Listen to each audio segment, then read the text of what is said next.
This is Extra Paycheck Podcast, episode number 64.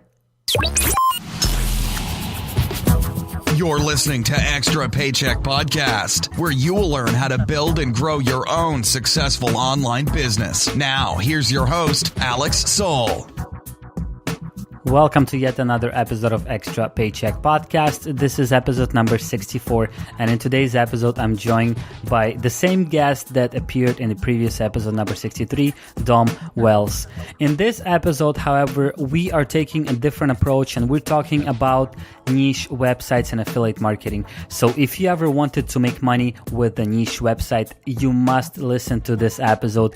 Lots of value and amazing information in today's show. Enjoy it. Hey Dom, and welcome to the Extra Paycheck Podcast. Thanks for having me back.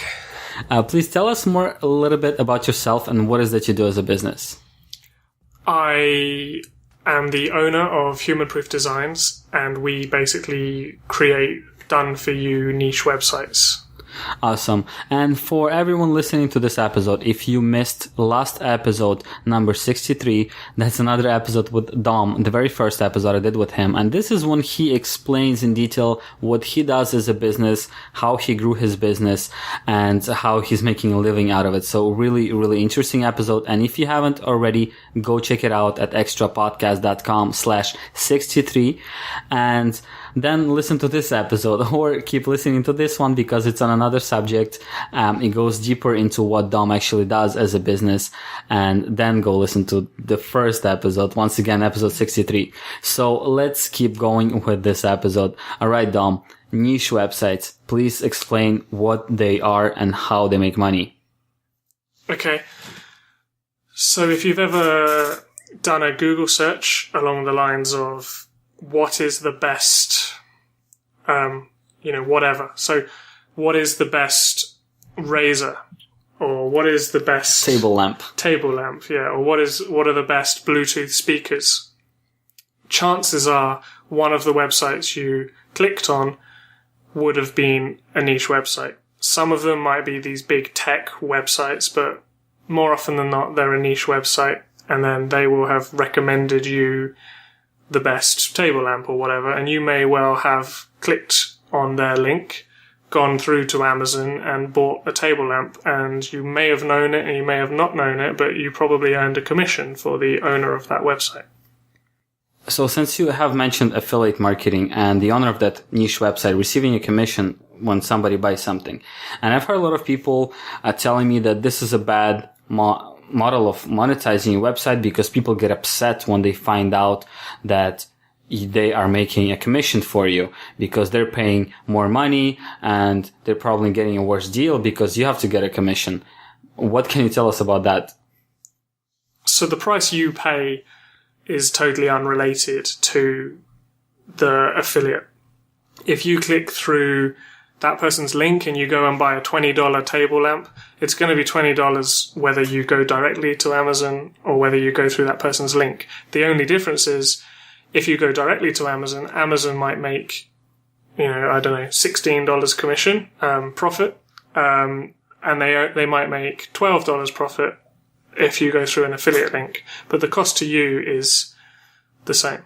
So the end consumer does not pay any more if they go through an affiliate link. That's a good thing. And, honestly, I've offered quite a few deals on my websites where I would be able to get a better price because I'm an affiliate for a company. So if you go directly to the company, it doesn't work with Amazon, but many other companies, let's say they're selling that lamp, as you said, for $100, right? And I could get a 5% affiliate discount, which means that I could advertise the same lamp for $95. I'm still going to get a commission, but you as a user, as a buyer, you would actually get a $5 discount by going through my affiliate link as opposed to going through the actual official link through the website. So that could be a really cool thing. Yeah, that's a really good point. One of the first things I did at Human Proof Designs when I first started was I recommended hosting for people, and I recommended HostGator, and I was actually able to give them a 20% discount if they entered my coupon code. Mm-hmm. So not only was I going to get a commission, which was kind of like a tip really, but they were also saving money. Yeah, that's a really good point.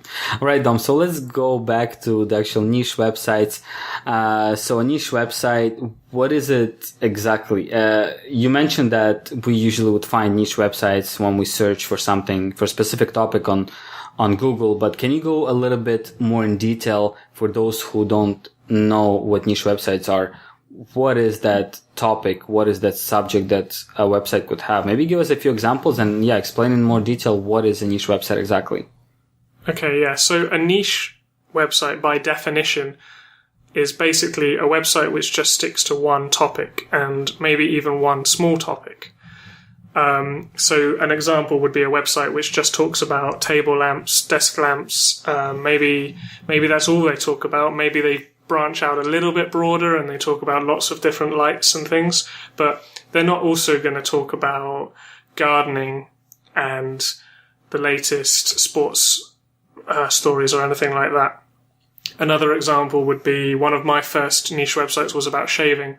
So I talked about straight razors, safety razors, the annoying cartridge razors, and then I also talked about things like shaving cream and soap and brushes, but I wasn't going to talk about hair clippers or anything like that because that was kind of outside of the niche that I was in. Yeah, really got a really great explanation of what it is. So, all right, Dom, we know what a niche website is. We go to Amazon and sign up as affiliates to promote products for Amazon. By the way, this is completely free to be Amazon affiliate. Now, how do we actually make money off the website? Meaning, how do we build a good website that is better than all the other websites? So we actually have people coming to our website and buying from us. What's the difference between a good niche website and any other website out there? No, that's a big question there. Yeah, I wouldn't say that you necessarily have to be 100% the best in your specific niche. I mean, sure, you don't want to just settle for crappy content and you want to at least aim to produce the best. But a lot of people buy into this belief that they can't succeed with a niche website because there's already another good website doing it. So I try to distill that kind of fear. But then, going back to answer your question, a good niche website basically solves someone's problem. And someone's problem could simply be that they don't know what table lamp to buy. So if you find a niche website and it's just a bunch of pictures and links on table lamps with the pricing and maybe some of the features, it's probably not really going to help out the user who's visiting that website.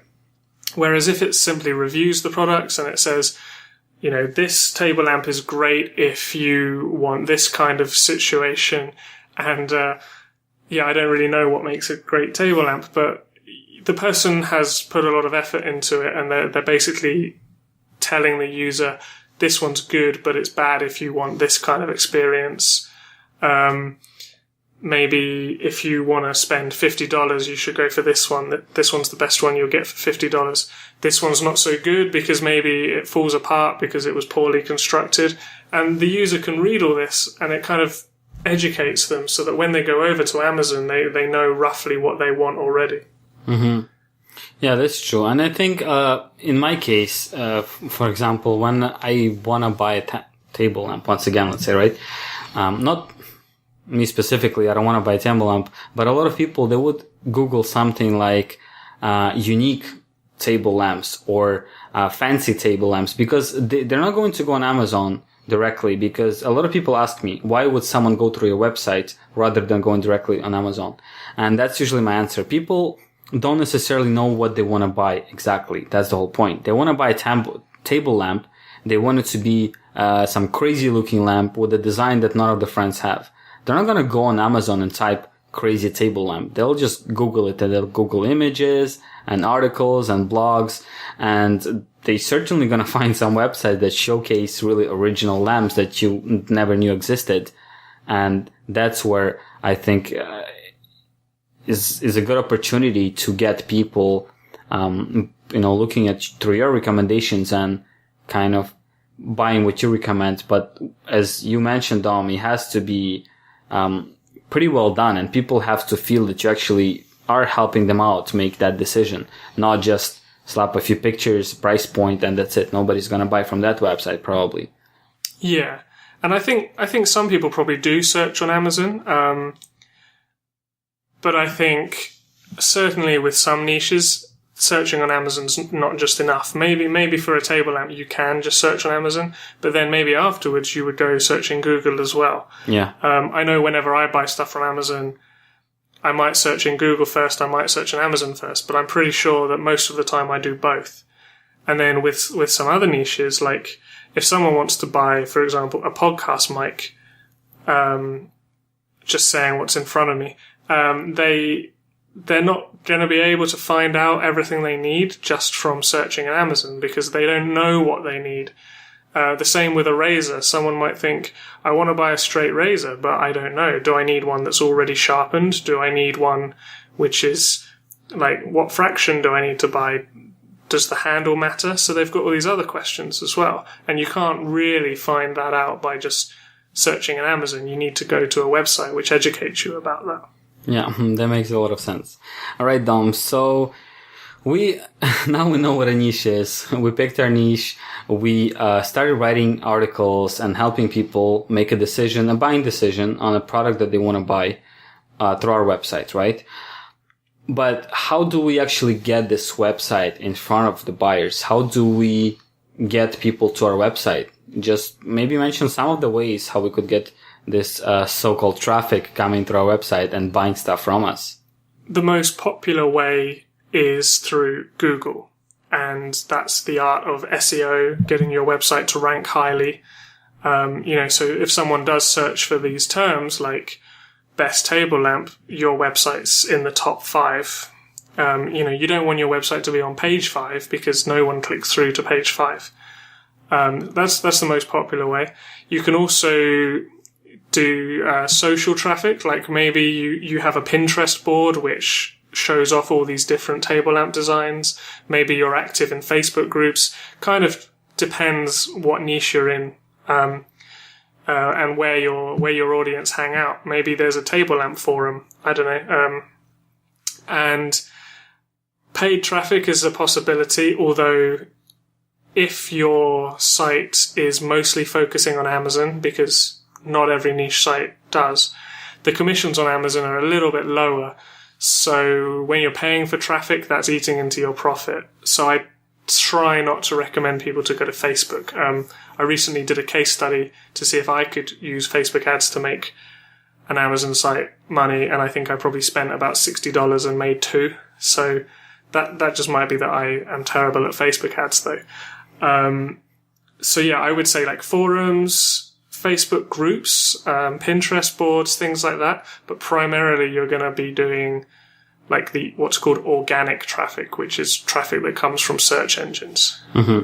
And where can we find that case study? Is that available publicly or? Yeah, I published it on my blog. I'll give you the link later, but it's basically called Facebook Ads Case Study. All right, awesome. So I'll put it in the show notes page. And all right, Dom. So in the previous episode of the podcast we did with you, you explained that you do niche websites, pre-made niche website that you sell to people who want a head start. So you select a niche for them and you build a basic website around it that looks good, that has some good content on it. You're giving a head start. Now, the big question here is, how do you select a niche? Because you don't just pick every single product one by one from Amazon or any other website or catalog. You actually put in the time to research into a niche, and you try to figure out what could be a good niche and what has a really good potential and what will make money. So how do you decide on a good niche? What kind of steps do you take personally to do that? The first thing we do is normally we start with Amazon and we check out all the different bestseller lists. If you go to amazon.com/bestsellers, they'll just give you a list of all the bestsellers, and then you can click the various categories and subcategories and you can go through there.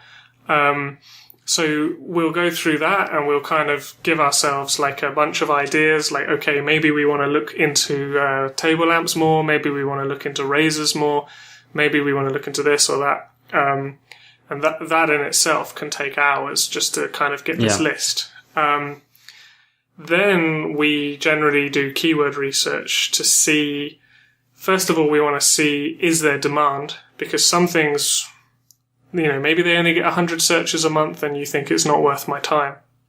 Other things, maybe they get 10,000 searches a month. So keyword tools can give you that information. And then a lot of keyword tools also tell you a little bit of information about the strength of your competition. Because what that means is it doesn't necessarily mean the volume of competition, and competition in itself isn't bad, but you don't want to target a niche if there's already like 50 really strong websites occupying page 1 for all of the keywords. So keyword tools can kind of give you a rough idea. And then we manually dig deeper to see, do we think there's room for another site or two in this niche? I could do 17 different podcast episodes explaining about that. So I'll just, keep it short. And then we look at the price of the products. Generally, we try to avoid niches where the products only cost like $50 or less because your commission's not going to be very high. We may still go for it if the search volume is so high that you would make up for the lower commissions with the fact you would have more commissions. Mm-hmm. But generally, we try to find something where the average commission is going to be $100 or more. And then once we've kind of got all this together, we're now thinking, okay, so this niche has demand. There are other niche sites doing well, but there aren't too many of them. Because that's important. If there's no niche site doing well, maybe there's something wrong with the niche. But there's still space for more. The products are worth promoting. There are other products as well, so you can expand the site later. So like, for example, shaving's a great example because you're not just promoting one thing, you're promoting different types of razors and then all the accessories that go along with it. And then, we pretty much then will go from there, and by that point we will have an idea on whether or not a niche is looking good. Mm-hmm. Yeah, that's awesome. And I kind of understand why many people would be willing to buy a website with all the research done, because it's not something that's, impossible to do, but it does take a lot of time and you have to know what you're looking at. And even the keyword research, as you said, when you look at the numbers and you see the numbers of searches per month for a keyword, well, that's good. You see the numbers, but if you don't know what kind of numbers you should be looking at, what's important and what's too little, what's too much, then, you might as well not be looking at them. So yeah, that makes a lot of sense. And it's crazy how much research could actually go into something, small like this. But I think with proper research, as you said, when you've done all of that you just mentioned in detail, you already have a better idea if the niche actually has a chance, if that niche website has a chance of ranking well and actually making money. Because if you don't do any research, you just pick any niche from top of your head, bathroom mirrors. Chances are you're not going to make any money, and you could spend 6 months building the website and you won't make any money. So research is very important when selecting a niche for your website or your business in general, because that's what it ends up being, right? Your niche website could become your main business, making a full-time living. Yeah, definitely. I think if let's say you took a sample of 100 different Amazon sites and you looked at the ones that were successful and the ones that weren't successful, the biggest difference would be the niches that they were in and whether or not the person was just targeting the wrong niche completely. So when I realized that, well, not so much when I realized the importance of a niche, but when I realized that this is where most people are struggling, and we kind of changed what we offer to be a lot more research intensive, and we started saying, we'll research niches first and kind of present them to you, and you can buy the sites if you want. that's when we became a lot more popular and a lot more successful, because prior to that point we were saying, yeah, tell us your niche, we'll build the site for you, we'll make the site great, we'll give you all this stuff. But I realized most people were like, well, I have no idea what niche I want. And so a lot of the value in what we do is by being able to say, well, yeah, this niche, we're never certain, but this niche we think will be a good one. Whereas this one, we can tell you hands down that it won't be a good one. Yeah. Okay. All right, Dom. So let's say someone started their own niche website, and let's assume they're working hard enough on it. They create a lot of quality content. They try to promote it as much as they can, but they aren't making any money, any sales. How long do you think someone should work on the website? Once again, assuming they're doing everything properly, there's a lot of content, and there's traffic coming to the website, but they aren't making money. How long should they work on it until they should give up and maybe start a new website in a different niche? I don't think there's a real kind of black and white answer to that. I think it depends on a lot of factors. So let's assume that, yeah, they've done everything correctly and they're still not making money, then they need to kind of consider trying a few different things, first of all, because there is a kind of best practice that people can follow, but what works for some sites isn't going to work for others. So you kind of, if you're getting to this point where you think you're doing everything right and you're not making money, then my first thing to do would be to figure out what thing they can change. So maybe they're getting a load of traffic, they're getting a load of clicks to Amazon, but they're not getting any sales. So maybe they need to try promoting different products instead. Maybe they're promoting products that only have like one star on Amazon. Maybe they're getting a load of traffic, but they're not getting any clicks to Amazon. So in that case, maybe their review needs work.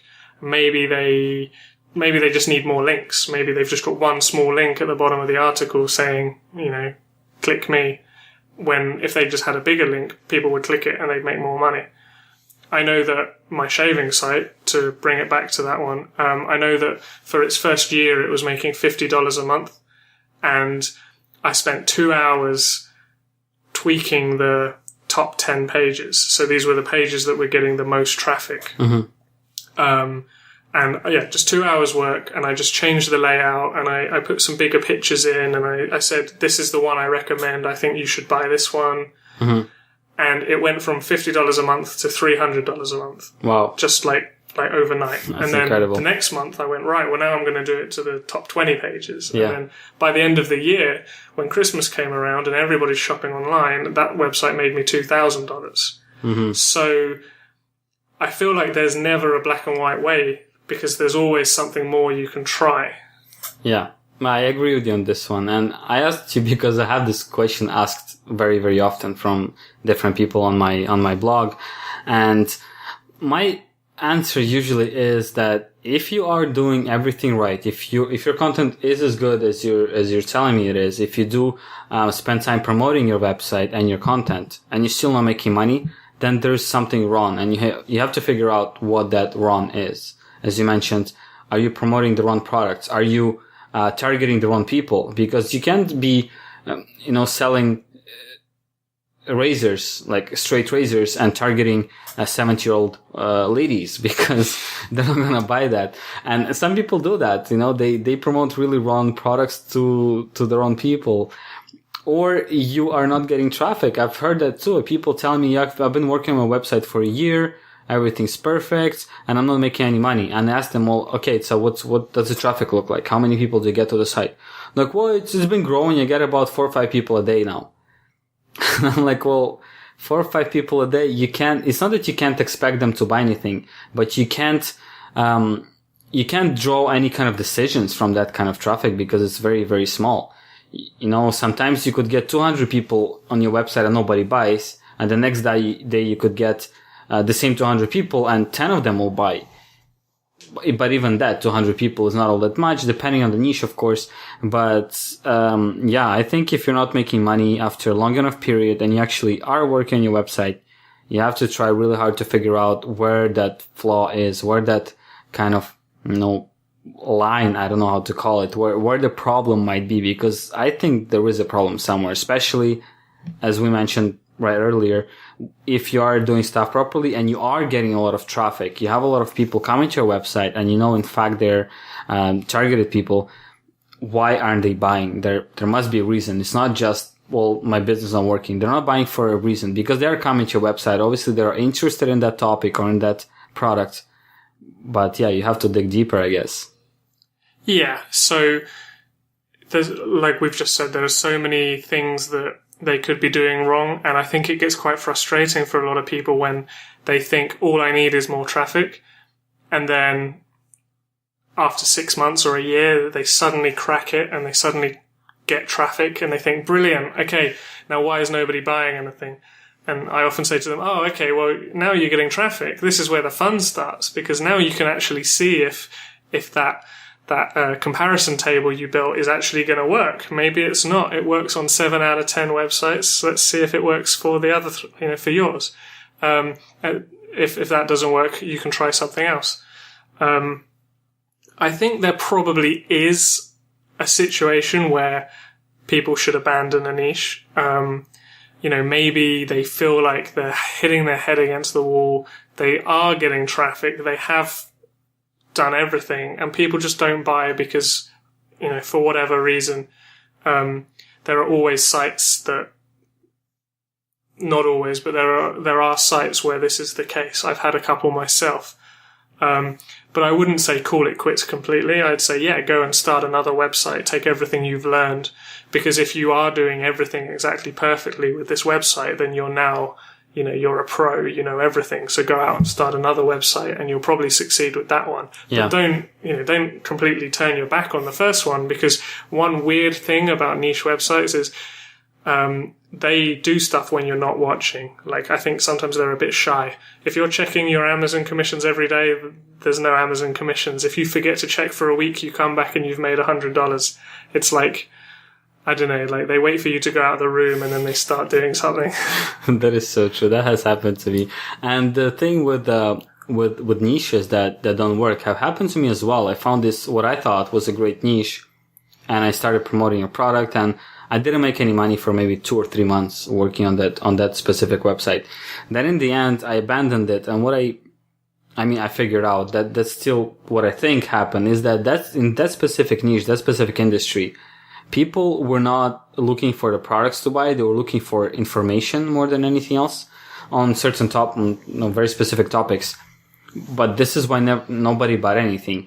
They wanted information. They wanted free information on top of it. So they would go to the website thinking that they, because it was ranking very well in Google. So they would go there, look for the information. All they find is products. And they're like, well, we're not here to buy products. We're here for information. They would leave.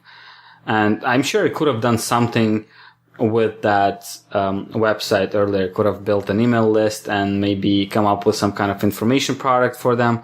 But that's another story.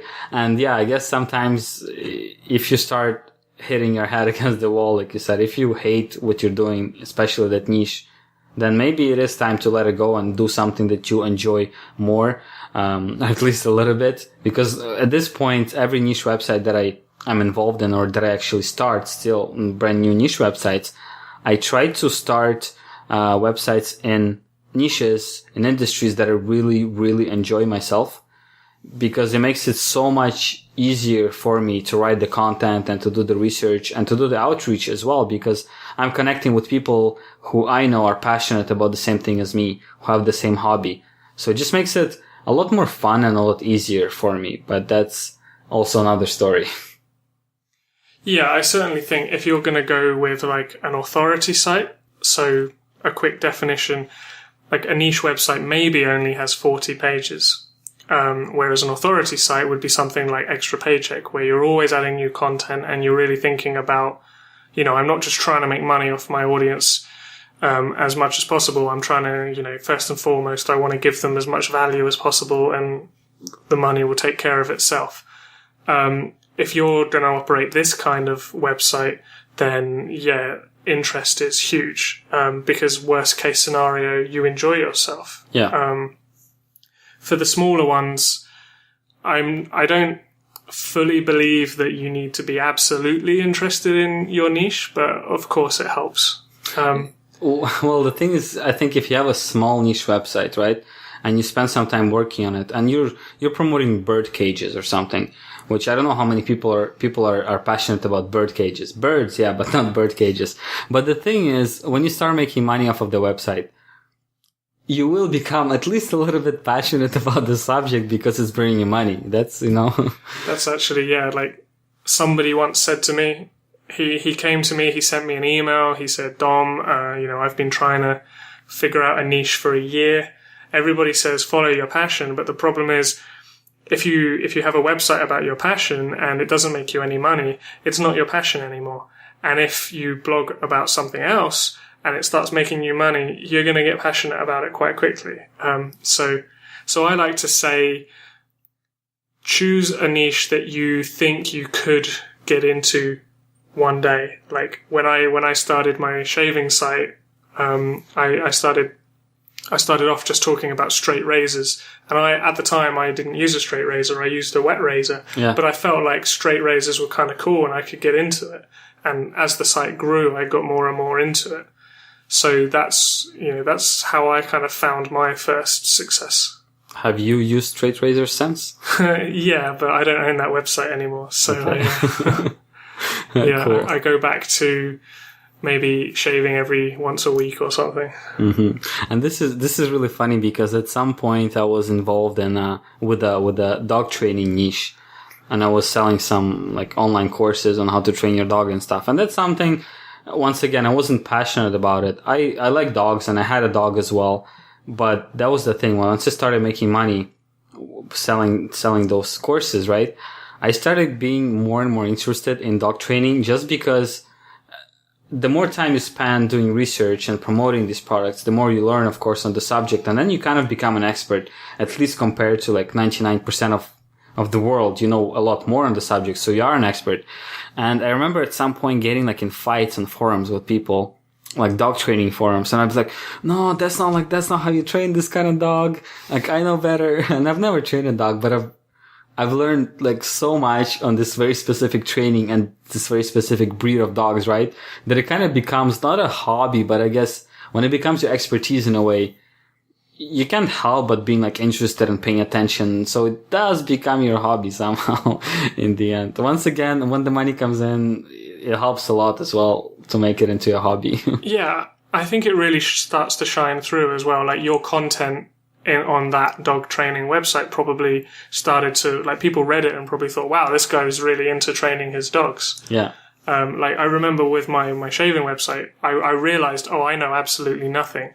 And so I've told myself I'm going to spend 1 hour a day or 1 hour a week. I don't remember, but I'm going to read forums and I'm going to start with the FAQs and the, like beginners start here stuff.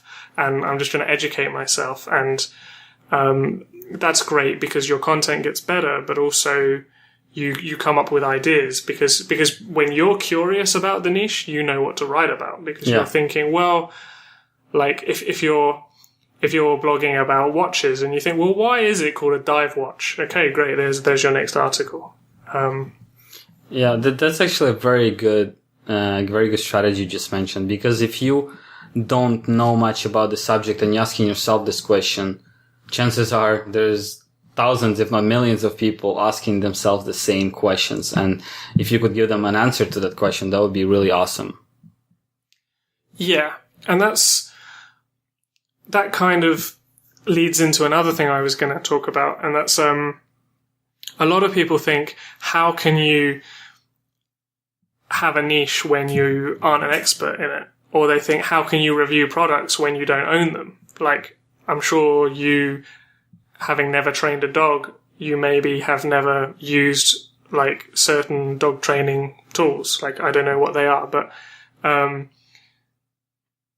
I guess like it's definitely better if you do kind of live in the niche and you can report about it based on your own personal knowledge. But I don't think that's enough reason to stop you operating in a niche where you're not doing it. Like I reviewed a lot of different razors, and I stand behind my reviews because I know that they're accurate, but I didn't try a lot of them out because I would research them and I would look into forums to see what other people were saying about it, and I would see what people were saying on Amazon, and I would use my knowledge that, like I knew the best steel for razors came from Germany. So in my review, I could say, well, this is from Solingen, where most of the best razors come from, so I know that it's going to be good quality already. Or, oh, this one's made in China or Pakistan, so it could be good, but it's probably not going to be as good as a Germany one, which is the same price. Yeah. So you can get this knowledge and you can still do a really good review without actually ever touching the product. Just don't try and cut corners and say, this product's great because it's got a nice handle, you know. Yeah, that's true. By the way, I've been to Solingen twice, I think. Don't ask me how I got there, but I did. And I think this is called, how would they usually call it? Informed reviews or something, when you haven't necessarily used the product, but you spend so much time researching it and you know so much on the subject that it's, you know, probably your review will be even better than from someone who used that razor or that product. Yeah, especially if you check out a lot of the average Amazon reviews, which are verified. And the person's just saying something which doesn't really help. Like they might say, I bought this razor and it wasn't sharp. And they gave it 1 star. Yeah. And you're not supposed to buy razors sharp.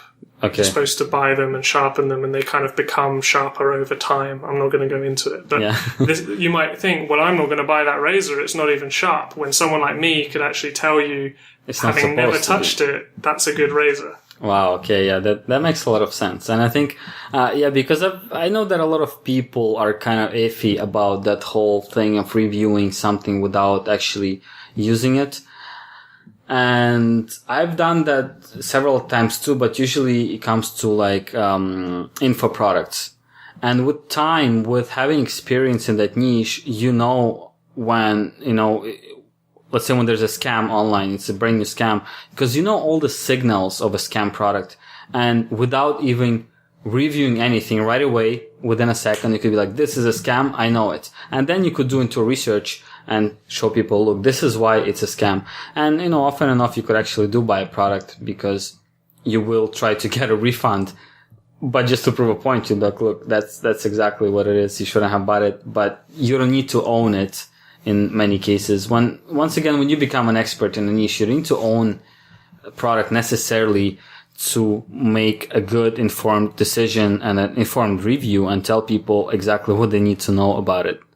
And one of the good things about operating in Amazon is actually, they don't manually go around checking every single website, but I've seen people have their Amazon accounts blocked because they made unprecedented or inaccurate claims about the products. And Amazon said, yeah, we don't want you doing that. So don't say this product's going to cure your cancer if it's probably not going to cure their cancer. And I think from a kind of moral, ethical standpoint, as long as you are giving people the information that they need to buy, you know, you're informing their buying decision, and you're not saying buy this when actually it's junk. Yeah. I think that's okay. Like, I'm okay with that. And I think they're not going to begrudge you either because they're going to buy it and think, oh, he never used it. Well, I don't care. It's a great product. So yeah. And I think what helps a lot here when you're in it for the long term, right? You start your niche website and you're very serious about it and you want it to become your business, your successful business. You are not going to chase every single penny. You aren't going to promote the products for the sake of making money. I mean, only for the sake of making money, because it's a business. You need to make money out of it. But you would rather sacrifice income in many cases just because you know that, this product is $20 cheaper on Amazon. So it will give me a smaller commission, but I know for a fact that this product is better. And you know that your visitors will be happier buying this product. and they will return to your website again when they need to buy blades for the razor, because they'll be like, no, well, this guy not only recommended a great product, he helped me save money. So let's see what kind of blades he recommends, because I don't want to buy the most expensive, because, once again, it's not necessarily true, but they could be the most expensive blades just because they are marketed as such. But it doesn't make them the best. You could buy probably the same blades, the same quality blades for 20% the price, just because they're a generic brand and they don't have that marketing, like, one of the big brands marketing behind it. So I think being honest, it's something that pays off in the long term. And I've noticed that with my website, especially with Extra Paycheck, when you're being more honest and more transparent, people actually feel it somehow, and they know you are being honest, and they know you're trying to help them, and they actually do spend more money on whatever you're promoting or suggesting to them, because they know that their interest is also your interest in the end. Yeah, that's a really good point. With human proof designs as well, I always make sure that I only promote stuff that I've used, and I only promote it if I've used it, and I wanted to recommend it after using it. And that got me to the point now where I don't really even have to give my affiliate link out that much, because people will say, hey, I want to buy blah, blah, blah. Can I have your affiliate link? And I say, oh, okay, I better go sign up for the affiliate program. That's really awesome, actually. Yeah. But then going back to Amazon, the cool thing about Amazon is that we haven't addressed this yet, but Amazon has a universal cookie. So that means if I say buy this razor, someone clicks the link, goes to Amazon, and then they see one of Amazon's fancy boxes saying, oh, you should buy this one instead. If they then buy that one, I still get the commission. Yeah. So Amazon gives you a commission on pretty much anything that the person buys within 24 hours of that visit. So you can still review the bad stuff, and you can say this is bad, but check this one out instead. And it's kind of funny, because sometimes people do still go and buy the bad one. Like, you say, look, this one's only $20. You get what you pay for. I recommend you buy this one. And then every now and then the bad one shows up in your commission report, and you think, idiot, you bought the wrong thing. Told you it's not Thanks bad. for the commission, though. Yeah. Yeah. And sometimes, like, I think 40% of my commissions from that website came from stuff I didn't directly promote. Yeah. So. Yeah, that's really funny, because I promote very specific products from Amazon as well. And sometimes I go into my reports and I see like a whole bunch of small commissions, like, 10 cents, 14 cents, 25 cents on some sales. And I'm like, what did people buy to make me these small commissions? And I go check it out, and it's like a toothpaste, a shampoo, a sponge. And I'm like, what happened? And you figure out that you sent someone, let's say, to buy a microphone, the same microphone we're using for this podcast. And then that person at the same time was like, you know what? I need all this like toiletries, and I don't want to go to the supermarket to buy them. I might as well just grab them on Amazon. And I love that about Amazon, that they, as you said, they give you the commission on every single product that person that you refer to buys. Not only the product you explicitly send them to.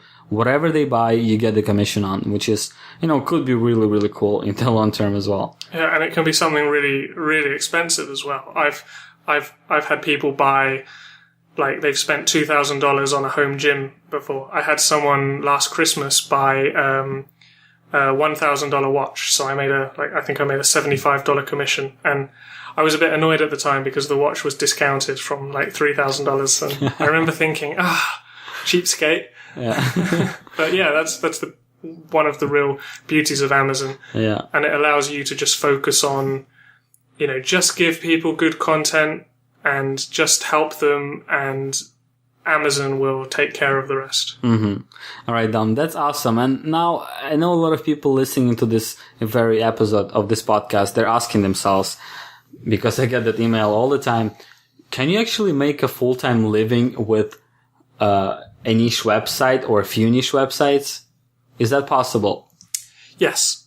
I have a customer who, he didn't get all his sites from me, but he makes over $20,000 a month just from Amazon commissions. Just from Amazon commissions. the sites we've built for him are part of his portfolio, but he's been doing it for years. He didn't just do this in a week.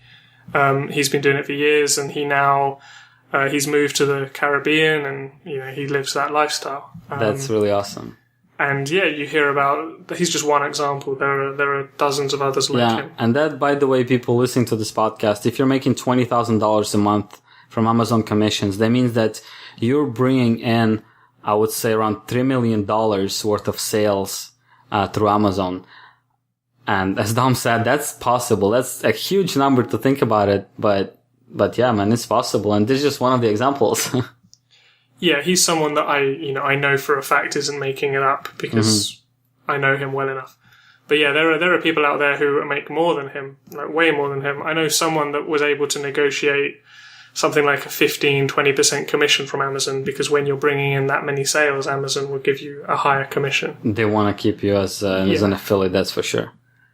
All right, Dom. So one of the last questions here, someone who wants to jump into niche websites and making money as an affiliate using those niche websites, what would be, like, once again, the most important thing you would recommend to them? Well, it's pretty much the same as in my previous episode. Just start.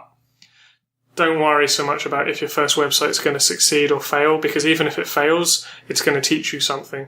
I can say that my first 1, 2, 3, 4 websites didn't really make me a lot of money. My 5th website made me over $30,000 last year. My 6th website is Human Proof Designs. So I failed my way to success, definitely. And I'm not saying I want you to go out there and fail, but I want you to go out there and either fail or succeed, but don't just do nothing, because then you have failed anyway. Yeah, fail faster if you will fail. Yeah, once again, people take action, take massive action, because if you just sit in your chair right now listening to this podcast thinking how you will make loads of money or how you will fail regardless, but if you don't take those steps towards that goal or that dream of yours, you aren't going anywhere. You need to take action, and you need to take it yesterday. So go ahead. Yeah, I learned a interesting fact yesterday, and that was the word entrepreneurial. You speak French, so you'll know. The word entrepreneurial comes from a French word which means someone who makes things happen. Yeah. So you can't be an entrepreneur without doing anything. Yeah, that's true. All right, Dom. Thank you once again. And once again, share with us the easiest way for people to find out more about you, maybe get in touch with you. Okay. humanproofdesigns.com is where we are, and we've got the blog, got all this content for you to read. You can get in touch if you have questions. We also have a Facebook group, Niche Site Entrepreneurs, starting a podcast soon, but probably won't have started it by the time this one goes live. So just follow us on the Facebook group or the website and listen out. Yeah, I'll add the link to your podcast in the show notes once it's launched. All right, Dom. So once again, for the second time, thank you so much for being on a podcast. Thank you for sharing all this knowledge and expertise on niche websites. Thank you for your advice. And thanks for having me. Thank you for tuning in to this week's episode of Extra Paycheck Podcast. As usual, I will be putting up show notes page at extrapodcast.com/64. This is where you will be able to find links, resources, and other things mentioned in today's show. Also, go to extrapodcast.com/iTunes, where you will be able to subscribe to the show, as well as leave a rating and a review, which will help the show tremendously. Thank you so much once again for tuning in, and I'll talk to you next Monday.